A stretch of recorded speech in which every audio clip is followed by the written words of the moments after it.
Selamat malam bro dan sis semuanya, perkenalkan saya Sis Riri dari DPD Kota Banjarmasin. Malam ini kita kedatangan tamu yang luar biasa nih. 2 orang laki-laki yang ganteng menemani saya perempuan sendirian di sini. Terima kasih. Terima kasih. Silakan perkenalkan diri lu deh, tak kenal maka tak sayang. Oke. Untuk yang pertama. Terima kasih Mbak Riri ya. Perkenalkan saya Pergi Arisandi. Saya dari tim ekspedisi Sungai Nusantara. Jadi saat ini kami sedang berkunjung ke besuk Sungai Barito dari 67 sungai yang ada di Indonesia. Jadi kami keliling Indonesia menggunakan motor mengunjungi sungai-sungai di Nusantara. Oke, satunya lagi. Iya, saya Budi Dayak Kurniawan. Saya tinggal di Banjarbaru, anggota Badan Teritorial Telapak Kalimantan Selatan. Hari-hari ngurusin macam-macam ya, dari jurnalistik sampai bikin film dan bikin podcast. Ini Budi Podcast. Ini Budi Podcast. Jangan lupa itu penting. Oke, jadi selamat malam Cak Prigi, selamat malam Bang Budi. Oke, malam. Apa kabar? Alhamdulillah sehat-sehat. Sehat? Saya kedinginan hujan terus Hujan seharian. terus. Banjarbaru hujan terus di sini hujan. Banjarmasin hujan. Banjarmasin hujan. Oke. Untuk Cak Prigi nih, katanya pernah diundang ke Amerika. Dalam rangka apa itu Cak ke Amerika, Cak? Iya, itu sekitar tahun 2011. 2011. Ya, diundang ke White House bertemu dengan Obama karena saya ada dikasih penghargaan namanya Goldman Environmental Prize. Katanya itu sih kayak Nobelnya lingkungan gitu katanya. Bang Budi juga katanya nih ke Amerika itu dalam rangka apa Bang Budi? Oh ya, saya setahun sebelum Mas pergi, saya 2010 ya, karena itu program apa? FPLP. FPLP. Kita diundang pemerintah Amerika lewat Kemenlu dan Kedutaan Besar Amerika untuk ke sana, terus bicara soal program saya itu waktu itu grassroots demokrasi dan minority right. Ya. FPLP itu kalau nggak salah International Visitor Leadership Program. Oh, Ya. gitu. Mas Budi juga pernah di. Saya juga pernah. Mas pergi. 2011. Iya, 2011. Awalnya. Ya. Luar biasa. Oke, kita langsung aja ya ke podcast kita malam ini dengan tema anak muda kembalilah ke sungai. Itulah kenapa Cak Prigi ada di sini. Saya mau tanya nih. Kenapa Cak Prigi ada di Banjarmasin? Ngapain nih sekarang di Banjarmasin? Sebenarnya ini merupakan impian ya, karena kan Banjarmasin itu umumnya kota 1000 sungai. Dan kebetulan sejak Maret itu saya berdua dengan teman saya namanya Amiruddin Mutakin itu naik motor itu keliling Indonesia. Jadi mulai Maret, April, Mei, Juli, Agustus, sampai lupa bulan Agustus. Jadi hampir 6 bulan kita keliling. Jadi dari Gresik, kemudian Jogja, kemudian Kaliserayu di Cilacap, kemudian Jakarta, terus Serang, lompat ke mana? Ke Lampung, Bengkulu, Padang, Aceh, kemudian Medan, turun ke Belitung, lompat ke Ketapang, Pontianak. Ini saya memang senang karena memang Banjarmasin ini kota 1000 sungai. Jadi kita keliling Indonesia untuk mendeteksi kesehatan. Jadi memang sungai-sungai sedang sakit, kami ingin mendeteksi mananya yang sakitnya karena apa, terus kira-kira obatnya apa. Terus saya di Banjarmasin ini kurang lebih seminggu yang lalu kita sudah berkeliling di Barito, kemudian Martapura, kemudian di Sungai Queen. Itu. Oke. Anak muda dan sungai. Seberapa penting peran anak muda untuk sungai? Silakan. Anak muda ini kan kayak korban. Jadi kita ini anak muda ini korban. Kenapa? Karena perilaku orang tua, kemudian pemerintah saat ini yang mengabaikan sungai, menelantarkan sungai, menyebabkan sungai itu sakit. Jadi perkebunan sawit dibuka selebar-lebarnya, mereka pakai pestisida, herbisida itu dibuang ke sungai, membunuh parit-parit. kemudian industri itu juga mencemari sungai, dan juga kita juga ternyata mengetahui perilaku masyarakat tidak hanya di Banjarmasin, hampir semua kota yang ada sungainya itu mereka tuh membuang sampahnya ke sungai. Membuang kemarin itu kita dengan Bung Ucok itu kita di Sungai Kemuning itu ternyata mereka membuang popok, pembalut, tas kresek, sedotan, semua sampah plastik itu ke sungai gitu. Ini yang kemudian menjadikan sungai tercemar mikroplastik. Jadi temuan kita juga menemukan kalau di sungai-sungai di Banjarmasin ini mengandung mikroplastik. Bahkan ada 10 spesies ikan yang kita tadi itu mengandung mikroplastik.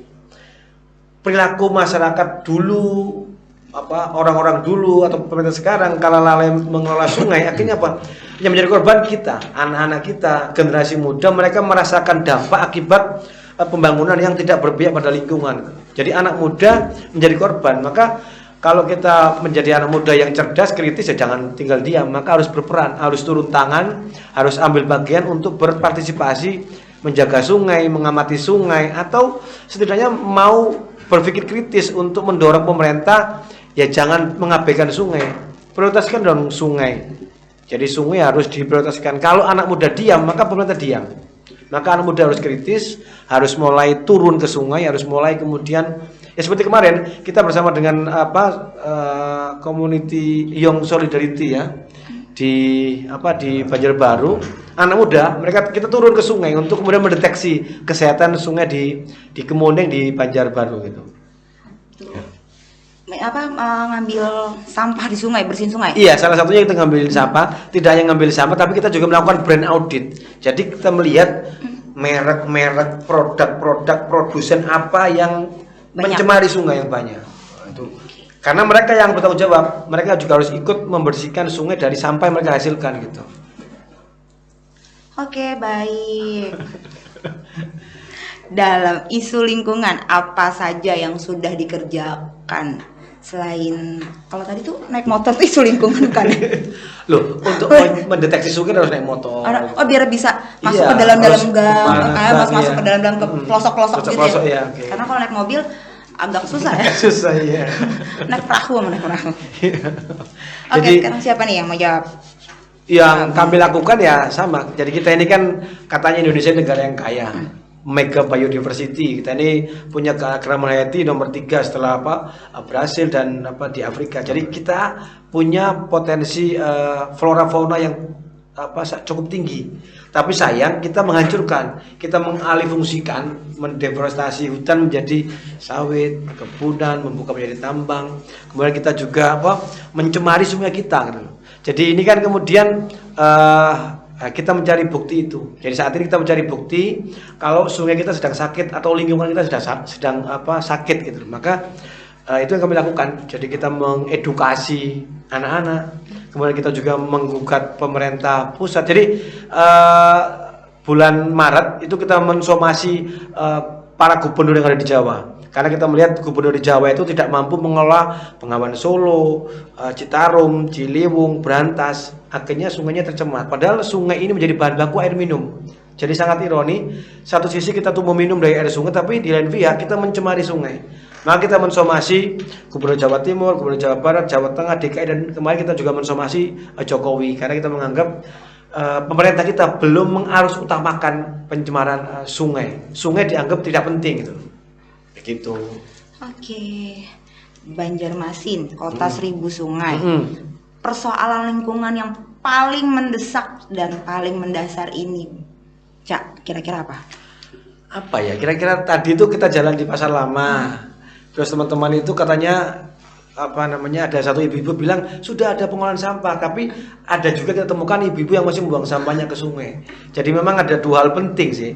Kalau kita melihat adanya pencemaran sampah plastik di sungai, ada dua hal penting. Satu, pemerintah harus tidak menyediakan tempat sampah sehingga orang membuang sampahnya sembarangan. Jadi pemerintah di Banjarmasin, di Banjarbaru belum menyediakan tempat sampah. Akhirnya orang membuang sampahnya ke sungai. Kedua, kesadaran dan kepedulian kita masih rendah. Jadi tingkat kepedulian kita itu indeksnya sekitar 5,6 dari skala 0 sampai 10. Artinya masih rendah, belum lulus lah, harus ujian ulang. Maka kemudian kita harus mendorong, mengedukasi. Perlu tadi anak-anak muda TikTok, media sosial diisi dengan narasi-narasi pentingnya menjaga barito, pentingnya menjaga martapura. Gitu. Jadi kita sekarang sedang punya problem krisis air. Kita melupakan sungai menjadi sumber peradaban. Jadi dulu peradaban Banjarmasin itu diawali dari sungai, tapi kita tuh melupakan. Gitu. Jadi nanti mungkin Bang Budi lebih bisa menjelaskan tentang bagaimana dulu Banjarmasin itu diawali dari Putri Junjung Bui. Ya, gitu. Jadi artinya apa? Ada keterikatan antara sungai dengan budaya masyarakat di Banjarmasin. Tapi sekarang kita tuh mengotori sungai, membuang sampah ke sungai. Ini problem yang sangat serius untuk lingkungan di Banjarmasin begitu. Oke, silakan untuk Bang Budi. Oh ya, saya kira orang-orang Banjar itu sebenarnya menurut saya ada ikatan psikologis dan kebudayaan yang dekat ya dengan sungai. Misalnya begini, dari semua suku bangsa yang ada di dunia, Patrick Lefong pernah menulis soal itu kan hanya ada 2 suku bangsa yang bisa mengelola air dengan baik. Ada orang Bugis, ada juga orang Banjar. Orang-orang Banjar dikenal sebagai penakluk lahan rawa yang hebat di manapun. Karena itu orang Banjar bermigrasi itu rata-rata dia berhasil menaklukkan rawa gambut. Rawa gambut itu bagi kawan-kawan di Jawa kan tidak familiar, tidak ada malah, tidak ada rawa gambut. Dan biasanya rawa gambut itu tidak bisa dikelola untuk tempat sawah dan lain-lain karena tingkat piritnya tinggi sekali, racunnya tinggi, sehingga kalau salah kelola dia justru tidak bisa padi tidak bisa tumbuh. Saya kira Orde Baru punya pengalaman yang buruk tentang itu karena tahun 90-an misalnya 96 ya Mas Brigi, ada proyek besar, proyek lahan gambut 1 juta hektar yang membelah 5 kabupaten di Kalsel dan Kalteng yang gagal total kemudian karena pendekatan yang salah, tidak menggunakan pendekatan kearifan lokal. Nah, orang-orang Banjar saya kira menaklukkan lahan gambut itu banyak contohnya ya. Kayak misalnya di negara di hulu Sungai Selatan misalnya, kalau kawan-kawan anak muda beli semangka di pinggir jalan itu dihasilkan dari ekosistem rawa gambut. Dan orang-orang negara punya kearifan lokal yang bisa mengatur bagaimana air datang dan pergi, pada jam berapa dia bisa dibuka, dan pada masa kemarau misalnya mereka bisa tanam semangka, bisa membaca musim, lalu kemudian tanam semangka, 3 bulan kemudian dia panen dan seterusnya. Nah, saya kira kearifan lokal orang-orang Banjar pada sungai dan air terutama, saya kira itu sudah terbukti sejak lama. Bagaimana misalnya orang-orang negara bisa menghasilkan jenis perahu yang bisa melewati jenis ombak tertentu ya, bisa kemana-mana bermigrasi karena bantuan dari keahlian membuat perahu menyesuaikan diri dengan keadaan sungai. Perahu jenis ini dibikin dengan konstruksi seperti ini agar bisa melewati ombak seperti ini. Untuk jenis kapal yang seperti ini bisa lewat jenis sungai yang mungkin ombaknya tidak besar. Nah, saya kira mitos-mitos juga tumbuh di kalangan orang-orang Banjar terhadap sungai. Orang-orang Banjar saya kira memahami bahwa di masa lalu sungai menjadi bagian kehidupan. Nah, banyak mitos. Orang Banjar misalnya mengenal ada mitologi, ada hantu banyu, ya kan? Nah, hantu banyu itu orang akan mengalami misalnya banyak hal, ketakutan dan kesalahan kalau melakukan perbuatan yang buruk terhadap sungai misalnya. Nah, mitos-mitos itu saya kira muncul dengan kedatangan Putri Junjung Bui, dia muncul dari buih yang muncul di permukaan. Jadi sungai itu menjadi bagian dari kehidupan. Dan saya kira di Kalsel, di Banjarmasin saya kira juga hampir semua masjid-masjid besar itu berada di tepian sungai, termasuk tempat-tempat peribadatan yang lain ya.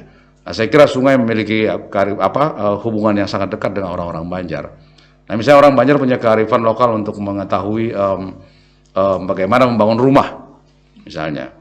Nah, sekarang dulu kan ada orang Banjar kalau bikin rumah, kenapa orang Banjar punya rumah panggung ya karena dia diajarkan oleh lingkungannya. Karena mereka sadar bahwa ini hidup di atas rawa yang naik pasang surut airnya.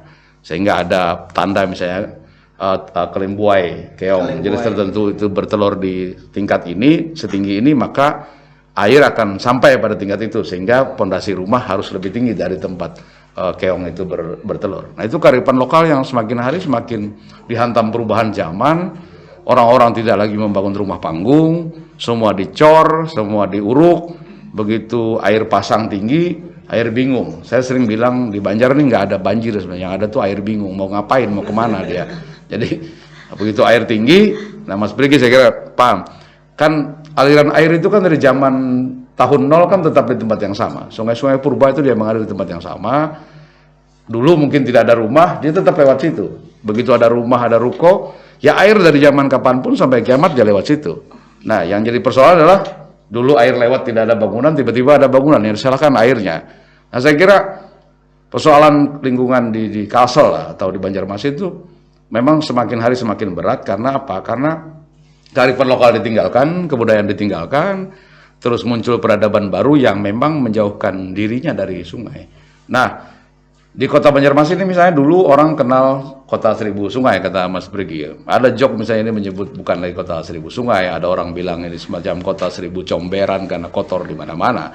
Tapi saya kira itu joke yang menampar kita semua sebenarnya.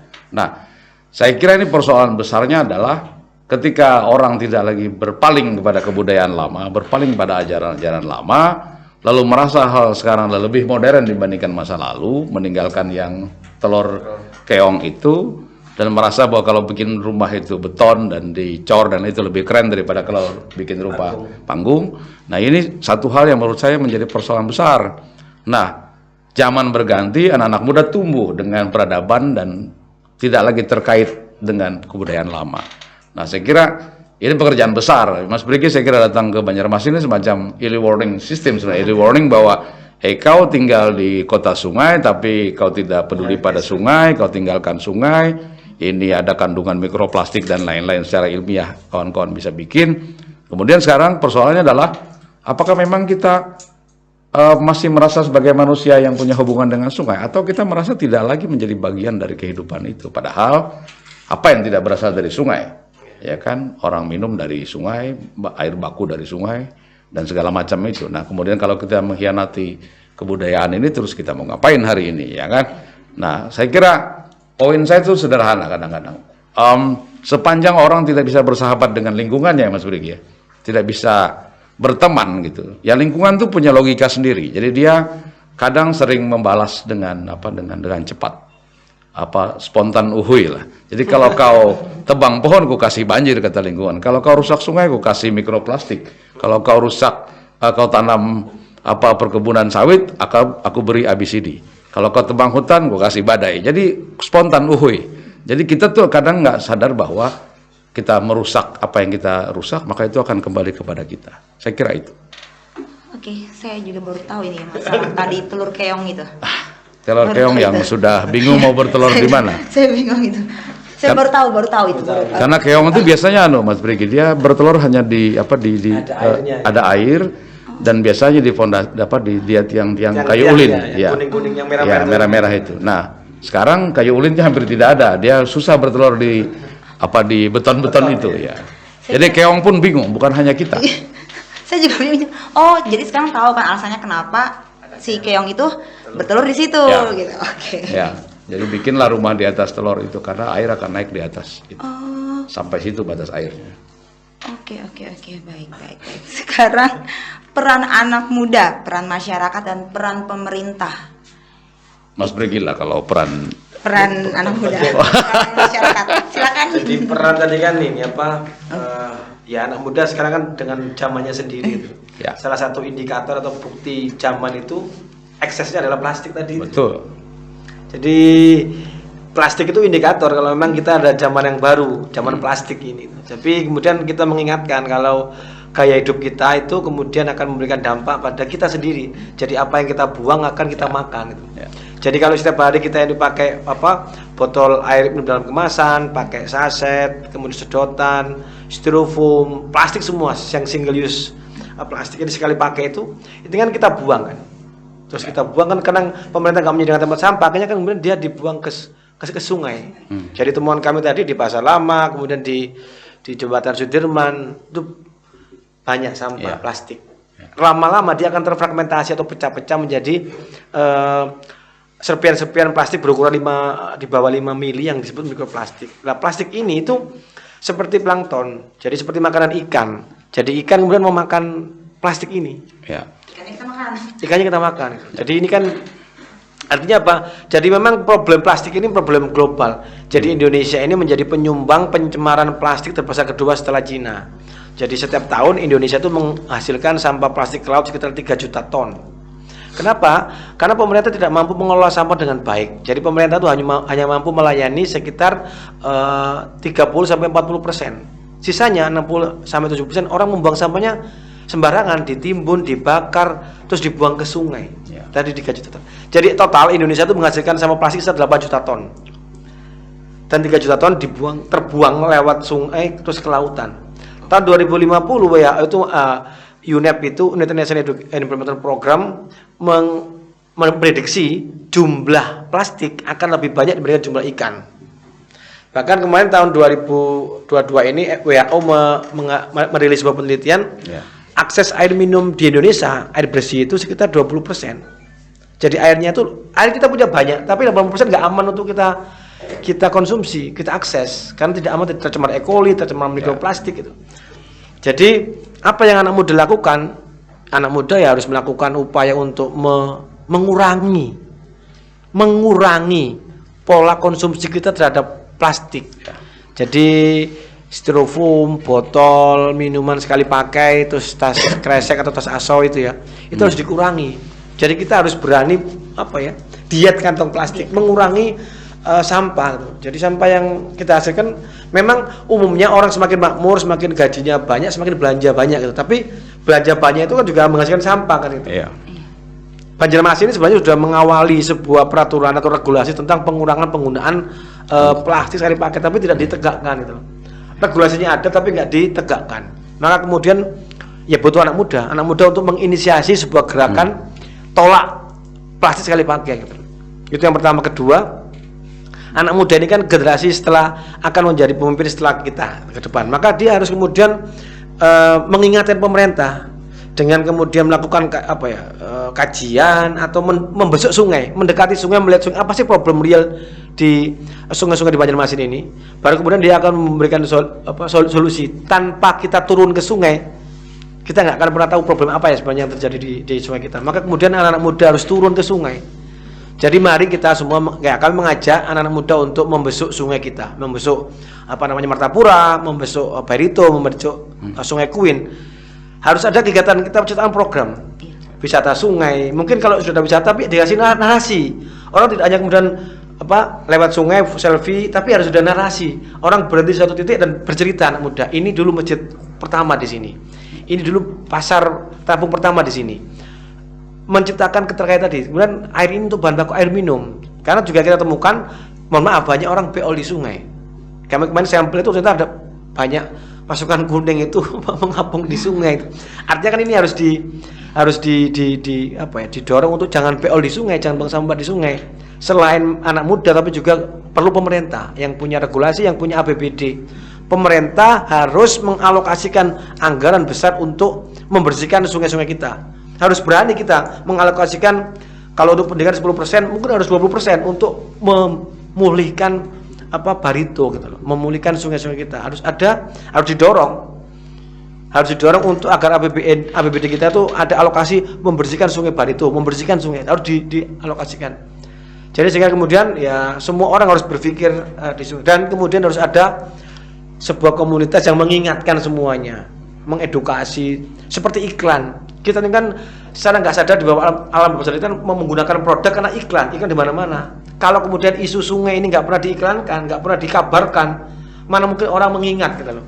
Jadi harus ada generasi atau komunitas yang selalu mengingatkan pentingnya memelihara dan melestarikan sungai-sungai di Banjarmasin gitu. Ya, saya kira itulah anak muda ini kan cerminan zaman. Jadi zaman saya, zaman Mas Brigi mungkin sekian tahun kemudian itu berbeda ya. Tapi setiap generasi kan punya tantangan yang juga berbeda.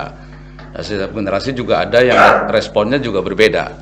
Ada yang respon baik, ada yang nonton saja. Nah, pertanyaan besarnya kan sebenarnya adalah generasi hari ini tuh mau jadi penonton saja atau melakukan sesuatu untuk semua orang gitu kan. Nah, saya kira sejarah akan mencatat lah generasi ini generasi seperti apa. Kalau generasi ini kemudian dicatat oleh generasi selanjutnya adalah hanya generasi yang diam saja, meratap-ratap saja, tidak melakukan apa-apa, maka sejarah akan mencatat juga gitu loh. Nah, saya kira sekarang itu momen yang baik lah untuk kawan-kawan anak muda untuk ya melakukan sesuatu apa yang bisa dilakukan. Saya misalnya sering ngobrol dengan Mas Brigi juga. yang sederhana-sederhana bisa dilakukan. Kalau kalian nongkrong di kafe temanmu, dan janganlah pesan pakai cup plastik, jangan pakai sedotan, minta pakai gelas kaca, atau kalau bawa tumbler sendiri misalnya. Itu sederhana. Kawan-kawan bisa bayangkan kalau itu dilakukan oleh 1 juta orang dalam sehari, maka tidak ada 1 juta cup plastik, tidak ada 1 juta sedotan gitu kan. Itu hal sederhana sebenarnya. Ya kalau bikin acara ya jangan pakai air styrofoam, jangan pakai air kemasan, tinggal ya pakai 1 tong gitu, bawa gelas masing-masing dari rumah. Atau kalau ada acara yang nggak usah pakai map plastik, bawa nggak usah pakai tisu, budayakan kembali sapu tangan zaman dulu itu. Saya kita mengurangi konsumsi konsumsi kertas. Nah kalau itu dilakukan oleh 1 juta orang dalam sehari, saya kira nih bisa mengurangi, seperti Mas Priki sampaikan, produksi sampah kita gitu loh. Nah yang kemudian yang saya sampaikan adalah, saya kira ini problem besarnya adalah orang di Kalsel ya, seolah-olah terputus hubungan tuh Mas Brigi dengan sungai, seolah-olah dia ada dengan sendirinya, seolah-olah ini adalah suku bangsa yang tidak punya hubungan baik dengan sungai di masa lalu, seolah-olah semua adalah soal di daratan, seolah bahwa sungai itu tidak lagi menjadi bagian kehidupan, padahal air baku datang dari sini, dari sungai, apa yang kita minum datang dari sungai, terus kita kemudian menganiaya sungai, itu kan unik sekali buat saya. Jadi seolah-olah ada hubungan yang putus gitu loh, bahwa ini masyarakat daratan, seolah-olah tidak ada masyarakat sungai. Nah, saya kira kawan-kawan yang tinggal di Banjarmasin, saya kira harus mengingat juga satu hal, bahwa Banjarmasin ini kota yang terbentuk oleh delta-delta, oleh pulau-pulau kecil. Jadi setiap delta itu tidak terhubung satu daratan. Banjarbaru dengan Banjarmasin itu tidak satu daratan. Dia hanya terhubung oleh jembatan. Masjid Raya dengan seberangnya Pierre Tendean itu tidak satu daratan. Dia tuh pulau-pulau. Jadi hanya terhubung oleh jembatan. Nah, Kayu Tangi misalnya dengan Handil Bakti itu tidak satu daratan, dia terhubung oleh jembatan saja. Ini pulau-pulau kecil. Kayak Masjid Raya itu pulau sendiri sebenarnya, Pulau Tatas orang belum menyebut. Nah, kalau kita tinggal di satu kota tidak sadar bahwa kota ini terbentuk oleh apa, itu mengerikan. Seolah kita tinggal satu daratan. Nah, ketika kemudian air pasang tinggi, namanya pulau kan pasti tergenang. Sampah dibuang ya balik lagi dia. Air pasang surut, masuk lagi. Nah, kesadaran bahwa ini kan kalau kita tidak menyadari kita tinggal di tempat berkarakter seperti apa, ini kita sedang menuju bunuh diri massal, bunuh diri bersama gitu loh. Nah, kemudian orang kadang-kadang nggak sadar bahwa semua bangunan di atas kota ini kan tumbuh di atas rawa gambut, ekosistem rawa gambut. Jadi pondasinya mahal, salah pondasi rubuh. Nah, ini harus anak-anak muda saya kira harus mengenali di mana tempat dia tinggal. Kalau kita nggak kenal tempat kita tinggal ya buang sampah aja sembarangan, seolah kita tidak hidup di tempat yang sama gitu. Nah, saya kira ini problem besar kebudayaan kita, yang saya kira orang harus berkaca pada apa yang sudah pernah terjadi di masa lalu. Bagaimana orang Banjar bersahabat dengan sungai, dengan air, dan menjadikan air dan sungai menjadi sumber kehidupan. Nah, saya sering bilang gini lah, bangsa yang tidak punya masa lalu itulah bangsa yang tidak punya masa depan. Oke, baik. Gitu. Jadi serius banget kita ngomongnya. Harus serius nih soal. Sekarang Riri mau ngapain setelah ini? Nah, sekarang kawan-kawan di Banjarmasin kira-kira ingin apa yang? Ini masih ada satu pertanyaan lagi, Bapak. Oh gitu. Oh ada lagi. Jangan banyak-banyak. Jangan banyak-banyak. Sekarang isu lingkungan, politik, dan anak muda. Oh ini sudah tadi kan? Sudah. Sudah tadi ya? Tadi. Ya, pokoknya kawan-kawan harus berjuang lewat semua saluran, bisa lewat politik, bisa lewat apapun. Dan saya kira hari ini tuh Mas Brigi platform berjuang itu banyak. Mungkin zaman saya masih harus turun ke jalan, teriak-teriak, gosong dan dipukulin gitu kan. Kalau sekarang kan bisa berjuang lewat banyak platform, channelnya banyak, bisa lewat Instagram, bisa lewat YouTube, TikTok. Bisa lewat TikTok, dan segala harus memproduksi itu. Ya, harus diproduksi terus optimisme. Benar. Diproduksi nilai-nilai baik di lautan media sosial ini. Jangan harus banyak buat event. Ya, harus banyak. Jangan sampai kita memamah biak sampah tanda kutip di dunia internet yang bak sampah raksasa ini. Kan internet ini bak sampah raksasa saya bilang, Mas. Jadi kalau orang patah hati buang ke internet. Orang marah dengan si A si B buang ke internet. Jadi ini bak sampah yang menampung segalanya. Jangan sampai kita juga termasuk memproduksi sampah. Sampah di sungai, sampah di media sosial. Jadinya nyampah. Ya. Oke, baik. Yang terakhir nih, pesan-pesan yang mau disampaikan untuk kita semua, khususnya anak muda yang ada di Banjarmasin. Silakan dari Abang Budi sama dari Cak Priki. Saya kira seperti yang tadi lah ya, saya kira kan anak muda ini cerminan zaman ya. Jadi mulailah berpikir bahwa anak-anak muda ini akan dicatat sejarah sebagai apa. Kalau misalnya ingin dicatat sebagai penonton ya silahkan. Kalau ingin dicatat sejarah sebagai orang yang melakukan sesuatu yang baik dan positif juga silahkan. Saya kira itu pilihannya ada pada kawan-kawan anak muda ya. Karena sejarah mencatat semua peran orang. Mungkin saya dan Mas Prigi udah nggak ada, tapi sejarah akan mencatat apa yang pernah kita kerjakan.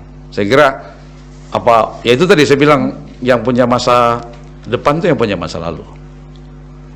Ya tinggal pilihannya ke anak-anak muda. Tapi kalau inginnya kita sebenarnya adalah ya lakukan sesuatu yang, dalam konsep agama kan manusia yang paling baik itu kan manusia yang bermanfaat untuk orang lain. Saya kira itu.